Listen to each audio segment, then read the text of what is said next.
Bonjour et bienvenue dans l'épisode 83 de mon podcast Déprogrammons-nous, ça urge. Je me pose régulièrement la question de savoir comment t'aider à te déprogrammer pour avoir la meilleure vie possible, la meilleure santé possible. C'est la raison d'être de ce podcast. Alors aujourd'hui, il me semble que je dois revenir sur des principes fondamentaux qui sous-tendent tous mes programmes transformationnels et tous mes accompagnements. C'est la raison pour laquelle j'ai décidé de te partager une conférence que j'ai donnée en présentiel. J'ai intitulé « Initiation à l'Ayurveda ». Je vais la morceler en 3 parties, qui donneront 3 épisodes, pour te la rendre plus digeste. La première est consacrée aux bases de l'Ayurveda, aux 5 éléments.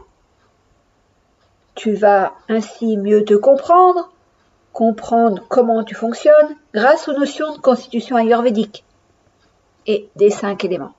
La deuxième partie fera l'objet d'un autre épisode de podcast et parlera d'alimentation, de digestion et d'assimilation.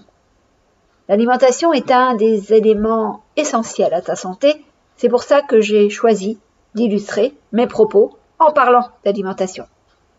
Le 3e épisode de cette série parlera de cure ayurvédique, de préconisations en matière d'alimentation et de cuisine pour te garantir la santé. Bienvenue dans le podcast Déprogrammons-nous, ça urge avec Elisabeth Tarringui, mentor, coach en transformation consciente depuis plus de 20 ans. Tu cherches à reprendre les rênes de ta vie après une épreuve douloureuse. Tu as décidé qu'il était temps pour toi de prendre ta place, de t'affirmer et d'enfin créer la réalité que tu mérites. Eh bien, tu es au bon endroit. Mon nom est Elisabeth Tarringui et je crée la vie de mes rêves en conscience depuis plus de 30 ans. En plus de 20 ans, j'ai aidé des milliers de femmes à booster leur sécurité intérieure, à redevenir confiantes, visibles, inarrêtables.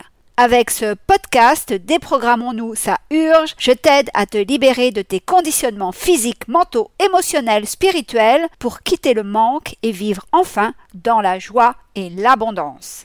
J'ai vraiment à cœur que tu entres dans ce cercle de transformation à ton tour. Tu vas enfin comprendre comment tu fonctionnes et les conséquences que ça implique. Tu vas pouvoir modifier tes fonctionnements conscients et inconscients pour redevenir pleine réalisatrice et actrice de ta vie. Bonsoir à tous et puis bienvenue, ça fait vraiment chaud au cœur que vous soyez là. Alors, est-ce que vous aviez entendu parler d'Ayurveda avant de voir mon affiche ou avant de savoir? Qui c'est qu'en a entendu parler? Donc, est-ce que quelqu'un peut me dire ce que c'est, très brièvement, en une phrase ou pas, sinon c'est du yoga. Disons que le yoga est une pratique de l'Ayurveda, effectivement. Mais l'Ayurveda, c'est vraiment quelque chose de plus global que ça. Ayur, ça veut dire vie. Veda, vous avez dû en entendre parler. Les Védas, c'est les textes sacrés de l'Inde. Donc ça veut dire Ayurveda, connaissance de la vie. C'est aussi une science de la longévité et du rajeunissement. Vous voyez, je ne fais pas mes 90 ans. C'est ça. Donc, et c'est effectivement tout un processus de pratique. On va travailler l'alimentation, on va travailler l'activité physique, l'hygiène de vie, la routine quotidienne. Bienvenue mesdames. Et puis, on va aussi travailler plus au plan physique ou spirituel par des pratiques de yoga. Le yoga, ça peut être des postures, ça peut être des travails sur la respiration, ça c'est très puissant. Puis si on veut aller encore plus loin, on va faire de la méditation. L'Ayurveda, c'est la médecine traditionnelle de l'Inde. C'est la première médecine globale, la première médecine holistique qui existait.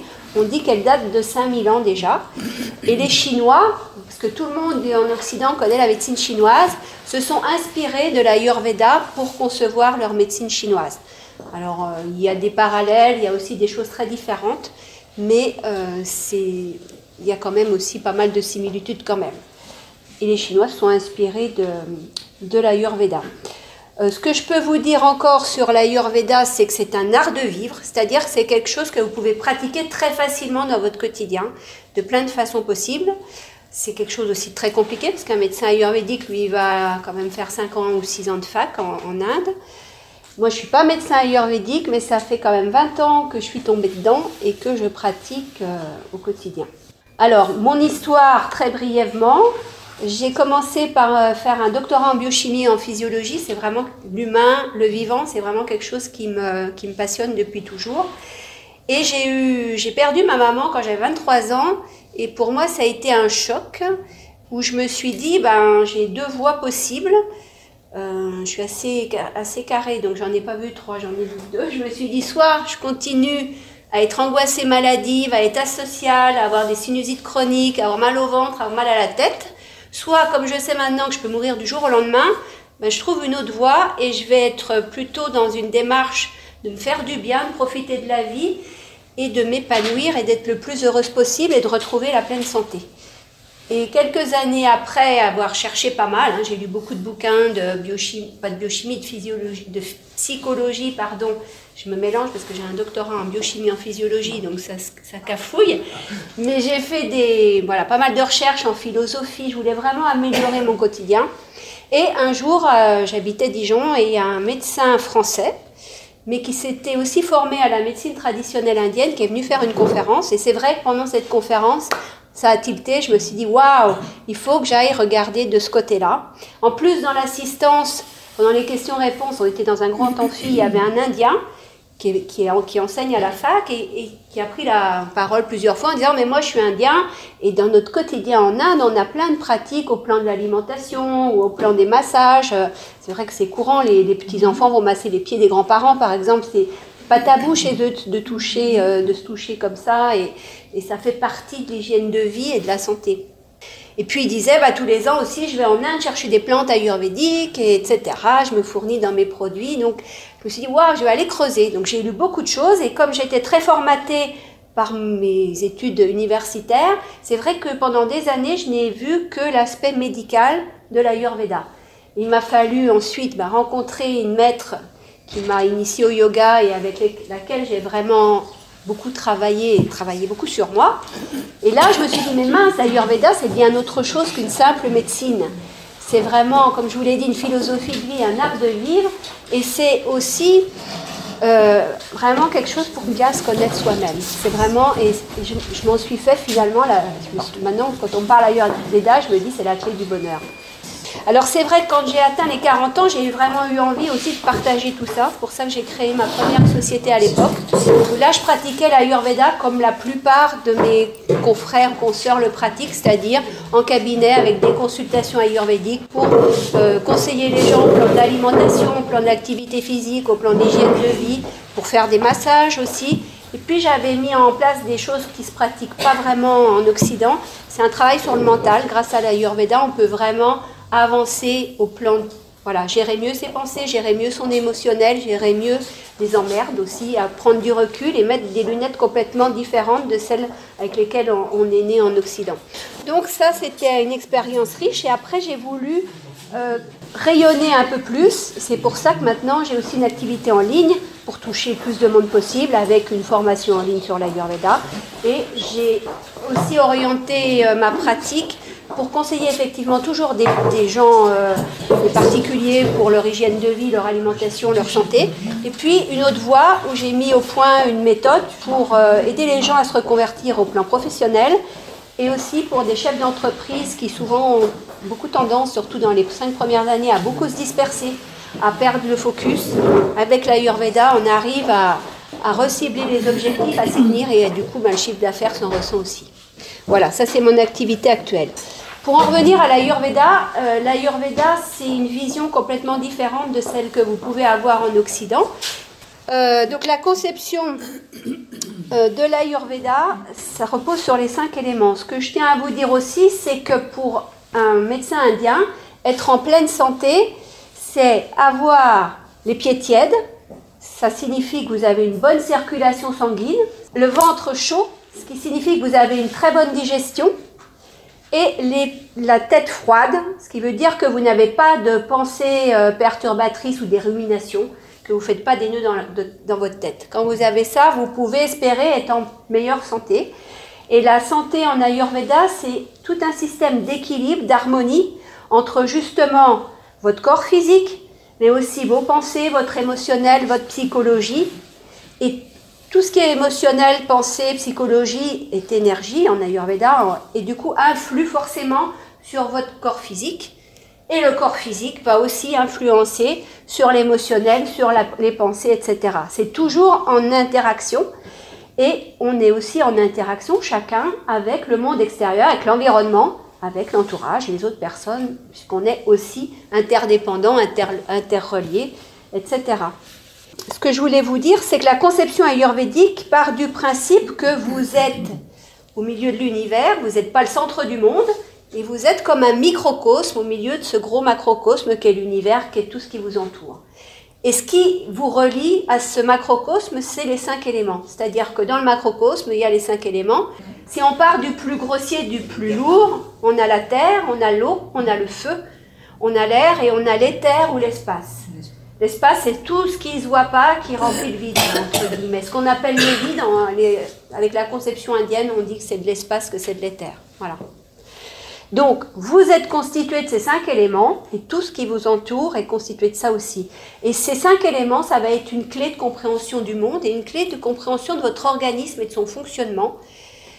Et les Indiens, pour matérialiser ça, on dit, bien, on va réunir ces 5 éléments, on va les unir par 2, et on va concevoir ce qu'on appelle les énergies vitales, les doshas, qui s'appellent Vata, Pitta et Kapha. Alors, Vata, je vais vous écrire ça parce que c'est des notions importantes. Je ne vais pas m'étendre dessus parce que c'est assez complexe et c'est quand même des choses importantes que vous appréhendiez. Avec Vata qui est le dosha, l'énergie la plus subtile puisqu'il est composé d'air et d'espace. Pitta de feu et d'eau.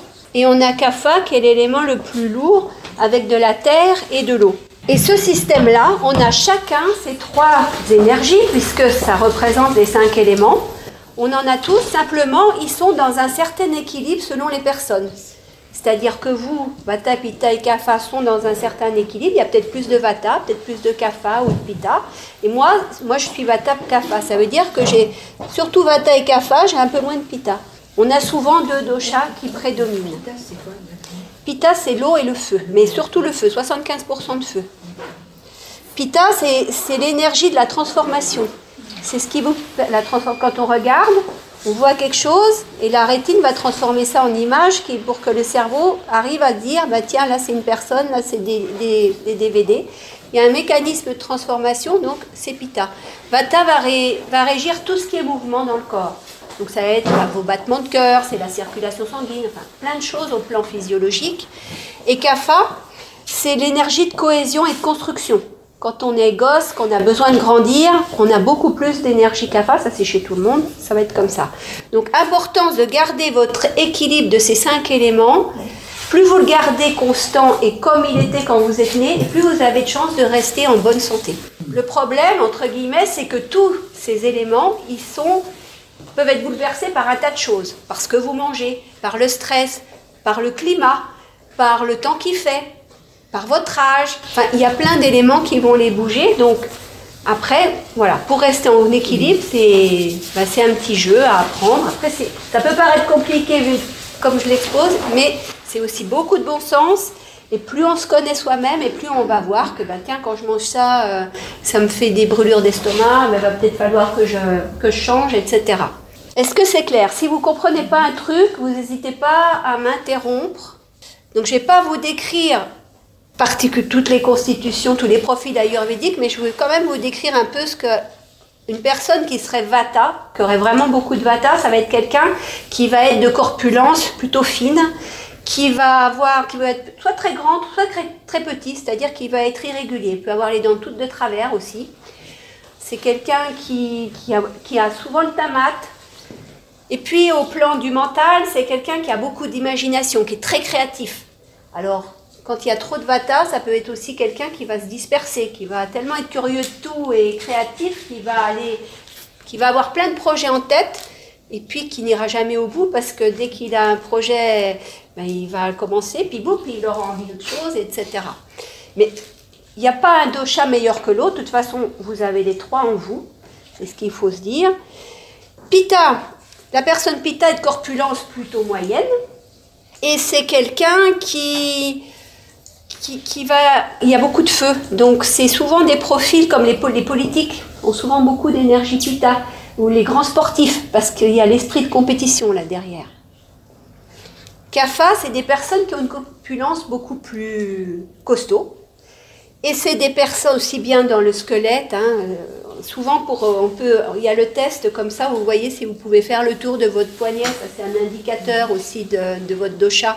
Si vous pouvez très facilement, vous êtes plutôt vata. Si vous pouvez, mais un peu moins facilement, vous serez plutôt pitta. Puis si les doigts ne se rejoignent pas, vous êtes plutôt de tempérament kapha. Les tempéraments, c'est pour les gens qui connaissent l'homéopathie, et il y a aussi des parallèles à faire. Donc c'est plus lié à une constitution, de naissance, un capital génétique que à un mode de vie alors. Alors, on a tous au départ cette constitution très particulière. Et après, le mode de vie va peut-être dérégler l'équilibre de ces trois énergies. Parce que le but du jeu, c'est de les garder dans le même état, les uns par rapport aux autres. L'équilibre est propre à chacun. Mais l'équilibre, voilà, votre équilibre de base, vous avez le vôtre, j'ai le mien. Et après, beaucoup de choses peuvent influencer. Toute votre hygiène de vie, là où vous vivez, peut-être que le climat ne vous correspond pas et par exemple va faire augmenter justement votre énergie kapha. S'il y a trop d'humidité dans l'air, ça va perturber kapha. Si c'est un climat trop sec, trop venteux, c'est vata qui va être trop augmenté. Alors voilà, il y a plein de choses. Donc après, le but de l'Ayurveda, c'est aussi d'apprendre aux gens à comment régler pour retrouver son équilibre de base. Quand vous n'êtes plus en équilibre de base, vous avez des problèmes de santé ou un mal-être, ou vous n'êtes pas dans votre équilibre de vie, dans une vie fluide et harmonieuse. Il y a des trucs qui coincent. Et c'est vrai que quand vous arrivez à déterminer votre constitution, votre profil de naissance, ça vous le donne après comme un décodeur pour arriver justement à faire ces réglages, à vous dire « Ah bah là, mince, j'ai mon vata qui est un peu trop haut, je vais le réduire un peu en mangeant ceci ou cela. » Est-ce que c'est mesurable? Alors mesurable, disons que physiquement, un praticien ayurvédique, il va déjà vous regarder comment vous êtes fait, il va même vous faire tirer la langue, parce qu'il y a des langues kapha, il y a des langues vata et des langues pitta, il y a des, voilà. Il va regarder la couleur de vos yeux, votre démarche, enfin il y a tout un aspect extérieur. Puis après, il y a des questionnaires pour vous remonter, parce que quelqu'un peut avoir grossi ou être très maigre, alors que quand il était dans sa petite enfance, là où il était le plus proche de son équilibre de naissance, il pouvait être complètement différent physiquement. Donc, est-ce qu'il y a un système immunitaire qui va faire, il va mais c'est pas respecter la langue, dire, oui, voilà, on coche des 30%. croix, et puis à la fin, on fait le calcul combien de On vata. arrive à avoir un pourcentage. Voilà, exactement. Comme ça, on voit les... Alors, c'est pas forcément une science exacte, hein, mais on a une idée, puis les personnes se connaissent aussi, et ça, on peut les interroger. Il y a aussi un interrogatoire à dire, quels aliments vous avez vu que ça passait pas bien, ou quand vous avez une vie complètement anarchique, est-ce que vous en souffrez vraiment, ou si vous travaillez de nuit, quels impacts. Voilà, il y a aussi tout le travail avec la personne pour aller creuser aussi, parce que c'est vrai qu'une fois qu'on sait, on peut du coup se dire, voilà, aujourd'hui je suis très nerveuse, ou je dors mal, c'est souvent un déséquilibre de vata, et là on va se dire, on va pouvoir apporter ce qui va le calmer notamment. Hein. Donc je vous ai dit, pour retrouver son équilibre, si on l'avait perdu, on joue sur l'alimentation, on joue sur l'activité physique, on joue sur l'hygiène de vie, sur la routine de tous les jours. Il y a des pratiques qu'on peut mettre en place pour équilibrer. Souvent, les doshas vont s'augmenter et le but, ça va être de les remettre à leur état d'équilibre. On peut pratiquer le yoga, comme vous disiez, on peut pratiquer la méditation, la relaxation, et puis être présent. Ça, c'est des choses aussi qu'on ne fait pas trop en Occident, mais sur lesquelles j'aime beaucoup insister. C'est quand vous faites les choses en conscience, déjà ça va apaiser votre mental et bien vous équilibrer aussi. Mais ça aussi, c'est un entraînement de l'esprit qui ne se fait pas du jour au lendemain, évidemment. J'ai choisi plus le thème de l'alimentation parce que c'est quelque chose d'assez facile à appréhender quand on ne connaît pas l'Ayurveda. La conception ayurvédique, elle ne va pas parler de protéines, de lipides, de protéines, de lipides, de sucre, de glucides dans les aliments. On va plutôt regarder leur qualité. Est-ce que c'est des aliments plutôt secs, plutôt rafraîchissants ? Et on va jouer avec les opposés. Est-ce que c'est un aliment mou, un aliment dur, rafraîchissant ou chauffant ? Et on va jouer là-dessus. Par exemple, pour quelqu'un qui serait pitta, qui aurait déjà beaucoup de feu, on va lui déconseiller de manger des aliments qui seraient trop chauffants. Les aliments trop chauffants, ça va être certaines céréales, Ça va être aussi tout ce qui est acidité. Quelqu'un qui sera pitta, il va pas bien supporter, il a déjà beaucoup d'acidité en lui, on va pas lui en rajouter par l'alimentation par exemple. Donc voilà, on a une vision des aliments qui est assez différente de celle qu'on a ici en Occident, mais c'est une autre clé de lecture qu'il faut s'approprier et ça se fait très facilement. Pareil, hein, à force de pratique, on y arrive. Parce que ce qui est important de comprendre aussi, c'est que l'Ayurveda part du principe, pourquoi il dit que l'alimentation c'est tellement important, mais c'est pas le seul, hein, Hippocrate, après la médecine indienne, c'est ce qu'il a dit aussi, que ton aliment soit ton médicament ou un truc comme ça, j'ai pas la citation dans le texte, mais ça voulait dire ça, parce que plus les aliments, c'est vraiment ce qui va vous apporter tout ce dont votre corps a besoin, au niveau des nutriments, des vitamines, des oligo-éléments, etc. Et on a franchement une intelligence du corps, c'est-à-dire que effectivement, en Occident, on s'en éloignait par notre éducation, par le fait aussi que dans une grande surface, vous avez plein de choses qui vous tentent, que vous achetez et qui ne sont pas forcément bonnes à manger, enfin bonnes pour la santé, etc. Mais on a perdu cette intelligence du corps.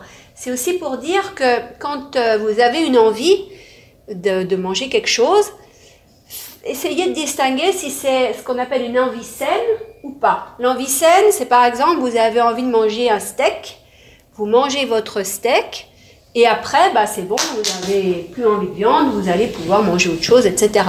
Si moi qui mange très peu de viande, ça m'arrive d'avoir envie de steak, et quand j'en ai envie, j'en mange. Parce que je me dis, c'est mon corps qui me réclame sans doute les constituants de ce steak, et c'est important que j'en mange pour que je garde mon équilibre.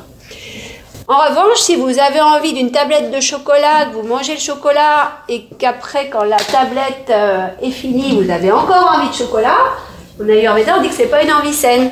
C'est plus, ça masque peut-être un problème émotionnel, une compensation que vous avez envie de faire et ça passe par la tablette de chocolat. Mais ça, c'est pas l'intelligence du corps. C'est pas votre corps qui l'a réclamé, c'est plus votre mental ou votre émotionnel. Donc, important aussi de savoir que l'Ayurveda part du principe que toute maladie débute dans la sphère digestive.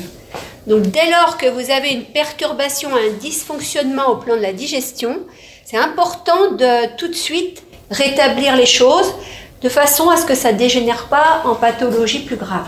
Alors pourquoi ils pensent ça? Tout simplement parce que ces trois doshas, Vata, Pitta, Kapha, ont leur siège dans votre système digestif. Alors je dis le vôtre, mais c'est le mien aussi, hein, c'est pour tout le monde pareil. C'est-à-dire que Kapha est dans l'estomac, Pitta est dans l'intestin et Vata dans le côlon.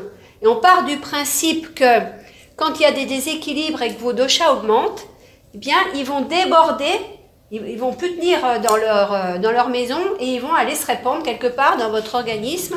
Et ce quelque part, c'est souvent un endroit de faiblesse. On a chacun notre talon d'Achille et c'est là que le dosha va s'engouffrer. Et si vous ne rétablissez pas l'équilibre, il y aura vraiment des perturbations de maladies. Alors au début, ça peut être pas très grave, mais ça peut, au fil des années, si vous continuez à manger de la même façon, si vous continuez à être sédentaire ou à avoir les mêmes habitudes néfastes, vous risquez d'être malade plus gravement. Voilà. Tu as maintenant les bases de l'Ayurveda, de ma clé du bonheur et de ma clé de santé. Le prochain épisode te parlera de digestion. Tu vas ainsi être en capacité de savoir si ta digestion est bonne ou si elle est déréglée. Écoute bien l'épisode pour repérer les symptômes dont tu souffres actuellement et pouvoir les corriger. Je te donnerai des clés pour raviver ton feu digestif, améliorer ta digestion et l'assimilation de ce que tu manges. Allez, on se dit à la semaine prochaine. D'ici là, rappelle-toi, tout est possible tout le temps dans la joie et l'abondance.